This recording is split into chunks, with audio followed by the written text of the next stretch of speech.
नमस्कार दोस्तों, ज्योमेट्री की इस क्लास में आप सभी का एक बार फिर से स्वागत है। और आज हम लोग पढ़ने जा रहे हैं सरकम सेंटर यानी परिकेंद्र का पार्ट 4। ठीक है, चलिए पार्ट 1, पार्ट 2, पार्ट 3 हम लोग पढ़ चुके हैं। अगर आप लोगों ने नहीं पढ़ा है तो एक बार प्लीज़ वो पढ़ लीजिएगा, फिर इस पे आइएगा आप लोग। ठीक है, तो चलिए हम लोग स्टार्ट कर रहे हैं आज पार्ट 4। ठीक है, चलिए पार्ट 4 में पहला क्वेश्चन आपके सामने है। एक ट्रेंगल बना हुआ है, राइट एंगल ट्रेंगल, समकोण त्रिभुज। उसके अंदर दो सर्कल है, एक अंदर और एक बाहर। बाहर वाले की रेडियस 15, बाहर वाले की त्रिज्या 15, अंदर वाले की 6, अंदर वाले की 6 दी है। अब आपसे पूछा गया है साइड्स ऑफ ट्रेंगल यानी कि त्रिभुज की भुजाएं बताओ क्या क्या होंगी। और ये रहे 4 ऑप्शंस। त्रिभुज की 3 भुजाएं, कौन सी 3 भुजाएं सही हैं? ठीक है, ये 4 ऑप्शंस है। तो साइड्स ऑफ ट्रेंगल्स बताना है आपको, त्रिभुज की भुजाएं बतानी है क्या क्या होंगे। ठीक है, देखिए एक ये भुजा रही, एक ये रही और एक ये रही। ठीक है, चलिए अब हम फाइंड आउट करते हैं ये कैसे निकलेगा। ठीक है, चलिए तो ध्यान दें आप लोग। इस क्वेश्चन को मैं आपको 2 अलग अलग तरीके से बताऊंगा ताकि आप लोग बहुत अच्छे से चीज़ों को समझ पाएं और बहुत अच्छे से जब भी एग्जाम में आए तो आपको दोनों तरीके याद आ जाए। चलिए तो मैं आपको बताने वाला हूँ, देखिए आप लोग दोनों तरीके। छोटे वाले की रेडियस भी है, बड़े वाले की भी है। ठीक है, कल मैंने आपको एक बात बताया था कि एक क्वेश्चन मैंने करवाया था, सेम क्वेश्चन था। उसमें पूछा गया था कि बताओ इस त्रिभुज का एरिया क्या होगा, एरिया ऑफ ट्रेंगल बताओ। ये दोनों रेडियस दी गई थी और त्रिभुज का क्षेत्रफल। तो मैं आपको अगर बताऊं तो त्रिभुज का क्षेत्रफल हमने कैसे निकाला था, ये ट्रेंगल का एरिया हमने कैसे निकाला था, तो मैंने एक फॉर्मूला बना के बताया था आप लोगों को। वो फॉर्मूला ये था कि r² + 2rr। आप ये अगर फॉर्मूला अप्लाई कर देंगे तो तुरंत आपके सामने आंसर होगा। ऐसा मैंने आप लोगों को उस दिन बताया था, सेकंड्स में आपके सामने आंसर होगा। ठीक है, ये कल की क्लास में हमने डिस्कस किया है। ठीक है, तो मैं यहाँ से एरिया ऑफ ट्रेंगल ही निकालता हूँ। देखिए क्या होगा, इस त्रिभुज का एरिया क्या होगा वो निकाल लिया। छोटा आर, ये बताइए छोटा आर हमें कितना दिया है? 6 दिया है। अच्छा 6 का स्क्वायर कितना होगा? 36 होगा, 36। ठीक है, अब देखिए प्लस 2rr। ठीक है, अब 2 तो ठीक है, बड़ा आर हमें क्या दिया है? 15 दिया है, और छोटा आर हमें क्या दिया है? 6 दिया है। ये रहा 6। तो एरिया ऑफ ट्रायंगल जो हो गया वो हो गया 36 प्लस ये 2, 15 और 6 का आप गुणा करोगे तो ये 30, और 30 का 6 में करोगे तो 180। यानी एरिया ऑफ ट्रायंगल जो हो गया हमारा वो हो गया कितना? 216 हो गया हम लोग का। ठीक है, ये हो गया हमारा एरिया ऑफ ट्रायंगल। ठीक है, अब ध्यान दें आप लोग, हमने तो एरिया निकाल दिया जबकि हमसे पूछा क्या था? Sides of triangle. तो देखिए एरिया से साइड ऑफ ट्रायंगल पे बड़ी आसानी से पहुंच जाएंगे अगर हम ऑप्शन का इस्तेमाल कर लें तो। ठीक है, अच्छा इस त्रिभुज की भुजाएं हमें पहला ऑप्शन जो दे रहा है वो दे रहा है कि त्रिभुज की जो भुजाएं है ना, एक 30 है, एक 40 है और दूसरी 41 है, तीसरी 41 है, 41। ये देखिए 30, 40, 41, 30, 40 एंड 41। ये देखिए पहला ऑप्शन 30, 40 एंड 41। ठीक है, ये हमें बोल रहा है कि त्रिभुज की साइड से। अब हम क्या करेंगे, हम इसका भी एरिया निकालेंगे। अगर इसका एरिया 216 आ जाता है, कितना आ जाता है? 216, क्योंकि हम तो निकाल के बैठे हैं एरिया। अगर इस वाले ऑप्शन से अगर आंसर 216 आ जाता है, 216, तो हम बोल देंगे कि ये वाला ऑप्शन करेक्ट था। चलिए हम लोग देखते हैं करके। अच्छा आपको ये पता है ना कि मैंने 41 को यहीं क्यों रखा है? क्योंकि ये सबसे बड़ी साइड होती है समकोण त्रिभुज की, तो सबसे बड़ा मैंने यहाँ लिया है। 30, 40, 40, 30 को तो इधर उधर ले लो तो कोई दिक्कत नहीं है। ठीक है, चलिए तो मैं इसका एरिया निकालता हूँ। 1/2 आधार गुणित ऊंचाई, 1/2 बेस इंटू हाइट। ये रहा बेस, ये रही हाइट। तो मुझे बताओ क्या ये 216 के बराबर आ जाएगा क्या? देखिए ये 2 से मैं 20 बार में काट दूंगा और 20 और 30 का गुणा करोगे ना तो वो 600 हो जाएगा। गलत हो गया पहला ऑप्शन बिल्कुल। अब मैं दूसरे ऑप्शन पे ला रहा हूँ। दूसरा ऑप्शन है 18, 24, 30। देखिए आप लोग 18, 24 और सबसे बड़ा यहाँ आएगा 30। 1/2 बेस इंटू हाइट, 18 गुणित 24। ठीक है, अच्छा 2 से अगर मैं इसको काटूँ तो 9 बार में जाएगा, और 24 और 9 का जब आप गुणा करोगे ना, 24 9 का, तो वो आ जाएगा 216। ये आ गया 216। यानी कि ऑप्शन बी 18, 24, 30, 18, 24, 30 इज करेक्ट। ठीक है, ये मैंने आपको पहला तरीका बताया। ठीक है, ये फॉर्मूला हम याद रखें, बहुत काम की चीज़ है। मैंने आपको कल प्रूफ बताया है कल के लेक्चर में। ठीक है, ये क्वेश्चंस पूछे जाते हैं मेंस के अंदर और सीडीएस वगैरह के अंदर। ठीक है, चलिए अब मैं आप लोगों को ला रहा हूँ, ध्यान दें हम आप लोग, इसी क्वेश्चन को दूसरे तरीके से अगर कोई चाहता कैसे करते तो ध्यान दें आप लोगों को बहुत अच्छे से पता है कि आर जो होता है ना, आर वो क्या होता है, तो ध्यान दें, मैं आपको याद दिला रहा हूँ। इस सर्कल का सेंटर मैंने आपको कल के लेक्चर में बताया है कि इस हाइपोटेनस इस कर्ण पे पड़ा होता है, इसके ऊपर होता है इसका सेंटर इसके ऊपर होता है, और ये भी बड़ा आर होता है और ये भी आर होता है।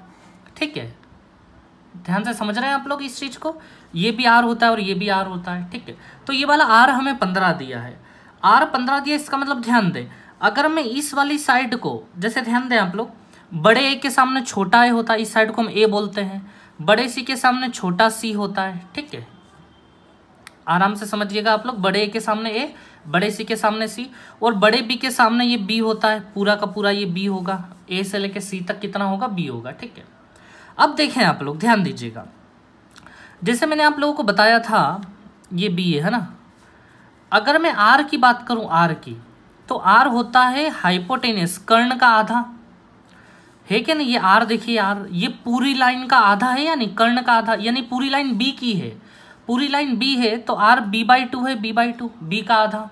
ठीक है, अब दूसरी चीज देखिए आप लोग, दूसरी चीज ये देख लेते हैं हम कि अगर हमें स्मॉल आर निकालना है, ठीक है, ये मैं पिछली क्लास में बहुत अच्छे से बता चुका हूँ, b/2 वगैरह, स्मॉल आर निकालना है तो वो भी मैंने समझाया आपको, स्मॉल आर कैसे निकलता है, स्मॉल आर ऐसे निकलता है, ये वाली साइड को प्लस कर दो, और जो कर्ण है ना हाइपोटेनस उसको माइनस कर दो और बट्टे में 2 डाल दो। पिछले लेक्चरों में देखो मैंने आपको प्रूफ भी दिया इन दोनों का। ठीक है, ये हमारे फॉर्मूले हैं, कर्ण का आधा कर दोगे तो बड़ा आर आ जाएगा, और छोटा निकालने के लिए a + c में से कर्ण को यानी हाइपोटेनस को माइनस कर दो आप लोग। ठीक है, अब आगे देखें आप लोग, आर हमारे पास 15 है, यहाँ मैं 15 रखूंगा तो 15 दूनी 30 हो जाएगा, यानी b की वैल्यू कितनी आ गई हमारे पास, 30 आ गई। अब मैं स्मॉल आर, ध्यान दीजिएगा, स्मॉल आर हमारे पास 6 है, ये 2 इधर आएगा तो 6 दूनी कितना हो जाएगा हमारा, 12 हो जाएगा, और ये a + c - b चल ही रहा है। ठीक है, अब ध्यान दें आप लोग, आगे ये b हम निकाल चुके हैं, 30 है। अच्छा, यहाँ माइनस का 30 जब इधर आएगा तो प्लस का 30 होगा या नहीं होगा, तो 30 और 12 कितना हो गया, 42, यानी a + c किसके बराबर आया है, 42 के बराबर।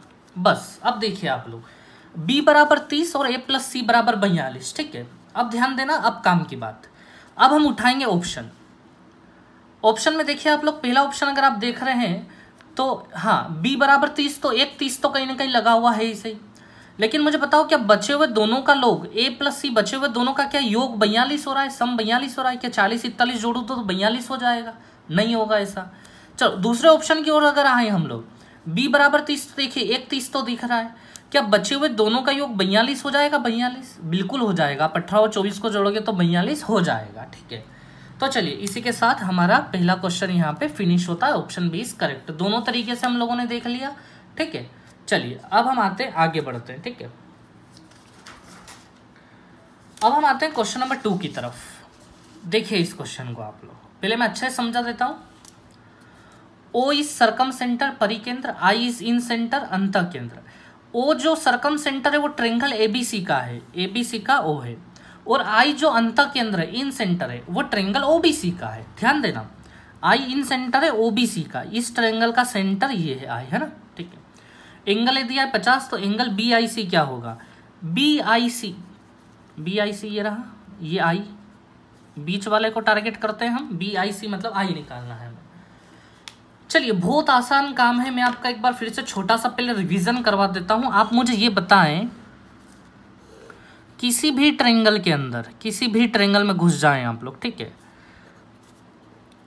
अगर वो आपका सर्कम सेंटर है, सर्कम सेंटर यानी परिकेंद्र है, तो मुझे बताओ यहाँ वाला x तो यहाँ वाला 2x होता है या नहीं होता है, होता है ऐसा।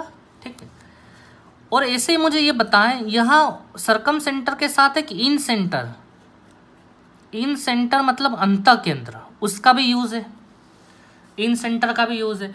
इन सेंटर में मुझे बताएं क्या होता है, अगर ये एंगल A है, अगर ये एंगल A है तो इस एंगल को मैं क्या बोलूँगा, 90 + a/2। पिछली क्लासों में मैंने आप लोगों को बताई है ये दोनों चीज़।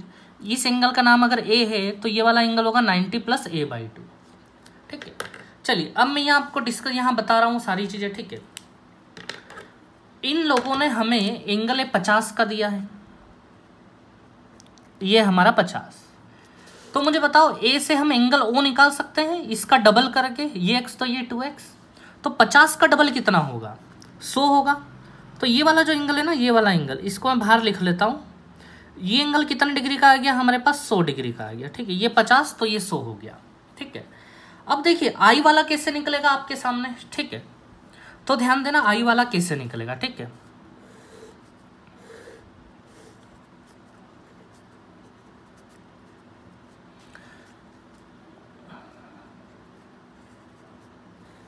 ध्यान दीजिएगा आप लोग, ये एंगल हमने 100 डिग्री निकाल लिया है। मैंने इस ट्रायंगल को बाहर ले लिया ओबीसी को, ठीक है। ये ओबीसी और ये आई इसके बीच में पड़ा हुआ ये रहा, ये एंगल 100 है। तो मुझे बताओ ये जो इन सेंटर होता है अंतः केंद्र, इसके बारे में मैंने डिस्कस किया है अभी। अगर आपको ये वाला एंगल निकालना है तो 90 + a/2 हम पढ़ चुके हैं ऑलरेडी इन सेंटर में, ठीक है। तो बस ये वाला एंगल निकालना है तो हम कर देंगे 90 + a/2, a मतलब 100, 100/2, तो 90 + 50, 90 + 50 यानी आपका आंसर कितना हो जाएगा 140। ये हो गया हमारा आंसर, ठीक। चलिए अब हम लोग आगे बढ़ते हैं।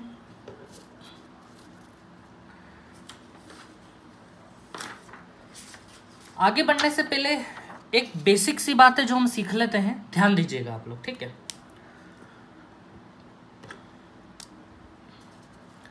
दो चीजें हैं, एक होता है सिमिलर ट्रायंगल समरूप त्रिभुज, और एक होता है कॉन्ग्रुएंट ट्रायंगल सर्वांग सम। आज इन दोनों का बहुत अच्छा मतलब हम समझेंगे, ठीक है। इतने अच्छे से समझेंगे कि आपने कभी नहीं समझा होगा इनका मतलब, ठीक है। सिमिलर ट्रायंगल समरूप त्रिभुज, समरूप त्रिभुज का सीधा सा मतलब ये होता है, ध्यान दें आप लोग, इसकी साइड 2 है तो इसकी साइड 4 है, 2 4, ठीक है। इसकी साइड 3 है तो इसकी साइड 6 है, 3 6। इसकी साइड 4 है तो इसकी साइड 8 है, ठीक है। आप इन सभी का रेशियो निकालो, इनको काटो आपस में। इन सभी का जब आप रेशियो निकालोगे ना, ये सेम रेशियो देंगे 1:2। यहाँ 2 से काटो 1 2, यहाँ 3 से काटो 1 2, यहाँ 4 से काटो 1 2। जब भी तीनों के रेशियो इक्वल हो जाते हैं तो हम उनको बोलते हैं कि कौन से ट्रायंगल होगा, सिमिलर ट्रायंगल होगा, समरूप त्रिभुज होगा, ठीक है। अब आगे देखिए आप लोग, कॉन्ग्रुएंट ट्रायंगल सर्वांग सम। अब ये कॉन्ग्रुएंट सर्वांग सम कब होता है तो ध्यान दें आप लोग, ठीक है। सर्वांग सम जब होता है कि जब साइड्स बिल्कुल बराबर हो जाती हैं आपस में, ये 2 ये भी 2, ये 3 ये भी 3, ये 4 ये भी 4, इसका मतलब ये सर्वांग सम हो गया है, ठीक है।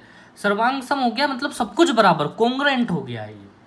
तो याद रखें, सिमिलर ट्रायंगल में रेशियो बराबर होगा तो सिमिलर होगा, और कॉन्ग्रुएंट ट्रायंगल में सर्वांग सम में यहाँ केवल रेशियो बराबर होना चाहिए, 2 4 3 6 4 8, लेकिन यहाँ एग्जैक्ट बराबर होना चाहिए। ये 2 तो ये भी 2, ये 3 तो ये भी 3, ये 4 तो ये भी 4, एग्जैक्ट बराबर होना चाहिए, ठीक है। एक जैसी साइड होनी चाहिए, सेम साइड होनी चाहिए, ठीक है। अब जैसे मैंने यहाँ एक एग्जाम्पल रखा है आपके सामने, ये कॉन्ग्रुएंट ट्रायंगल का, आप लोग ध्यान दीजिए। एक साइड है इसमें, इसमें भी एक साइड है, दोनों की एक एक साइड आपस में बराबर। फिर एक एंगल 90, इसमें भी वही एंगल 90, ये भी बराबर, और यहाँ भी 3 है, यहाँ भी 3 है, ये भी साइड्स बराबर। जब भी ऐसा 3 पेयर हमें मिल जाता है कि साइड्स बिल्कुल बराबर हो जाए आपस में, बिल्कुल बराबर, इसका मतलब वो ट्रायंगल कॉन्ग्रुएंट होंगे। कॉन्ग्रुएंट का मतलब अब उनकी तीसरी साइड जो होने वाली है ना, वो भी आपस में क्या होगी, बराबर होगी। पाइथागोरस लगाओगे तो 5 आएगा या नहीं आएगा, तो ठीक है। तो हमने यहाँ से ये समझा, किसी भी प्रकार का ट्रायंगल हो, मैं आपको एक और अच्छा एग्जाम्पल दे रहा हूँ, आप लोग देखें और बेहतर समझ में आएगा। अगर आपके पास किसी भी प्रकार का ट्रायंगल हो, जैसे मान लीजिए इसकी साइड 3 सेंटीमीटर की है, ये भी 3 सेंटीमीटर की है, ये एंगल 30 डिग्री का है, ये एंगल भी 30 डिग्री का है, ये साइड 4 सेंटीमीटर की है, ये भी 4 की है, ठीक है। बस साइड साइड आपस में बिल्कुल बराबर हो गई, एंगल एंगल बिल्कुल बराबर, साइड साइड बिल्कुल बराबर हो गया। इसका मतलब ये दोनों ट्रायंगल आपस में क्या हो गए, कॉन्ग्रुएंट हो गए। बस इतनी सी बात है, बस छोटी, ठीक है। अच्छा, इसके साथ एक एग्जाम्पल और मैं आपको बता रहा हूं ताकि और गहराई में पहुंच जाएं आप सभी लोग, ठीक है। देखिए,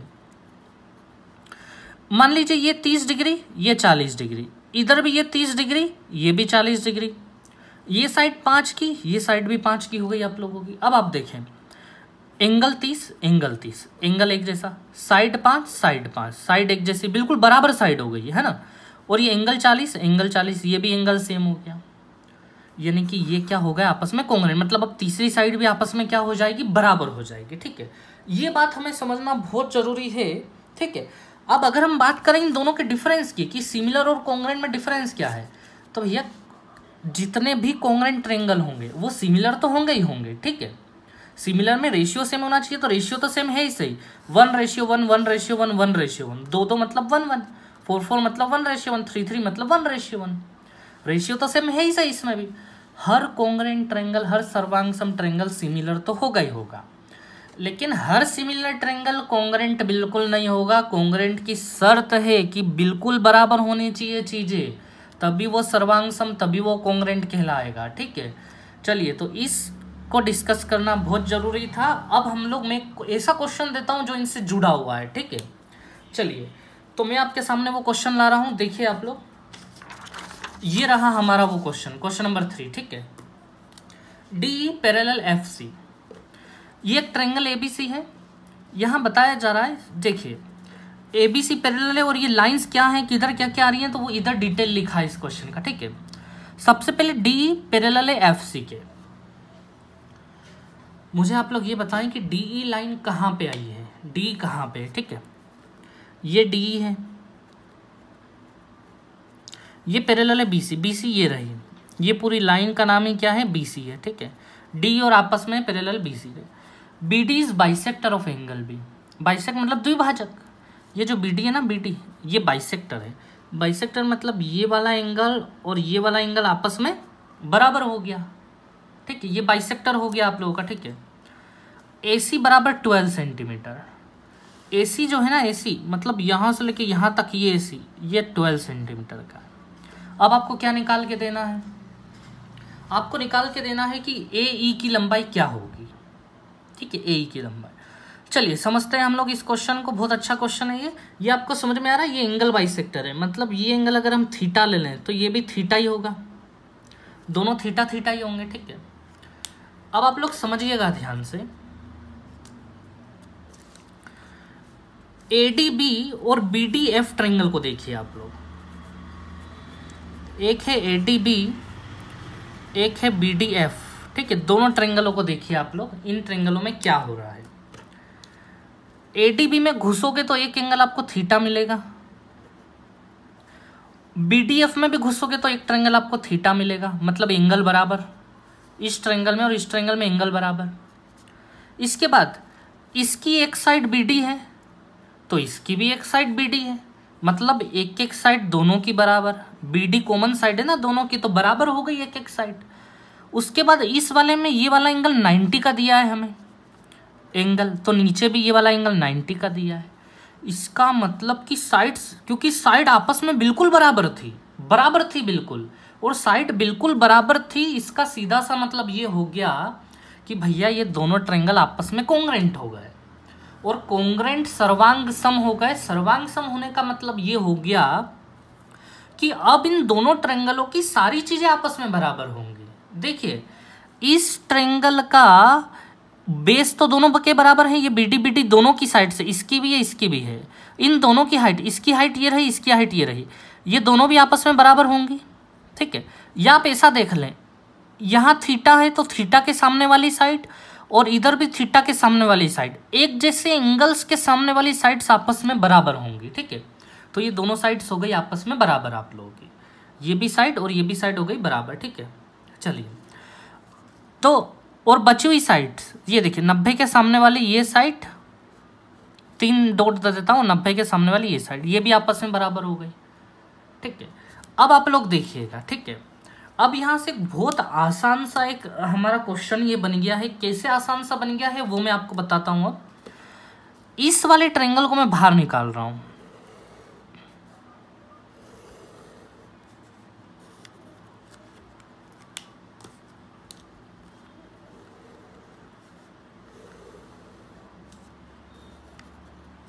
ये जो ट्रायंगल है ना हमारा AFC, और ये हमारा D और ये हमारा E। ठीक है, ये लाइन और ये लाइन है आपस में पैरेलल। ठीक है, और ये दोनों लाइंस आपस में क्या है, बराबर। ये देखिए AD और DF आपस में बराबर था या नहीं।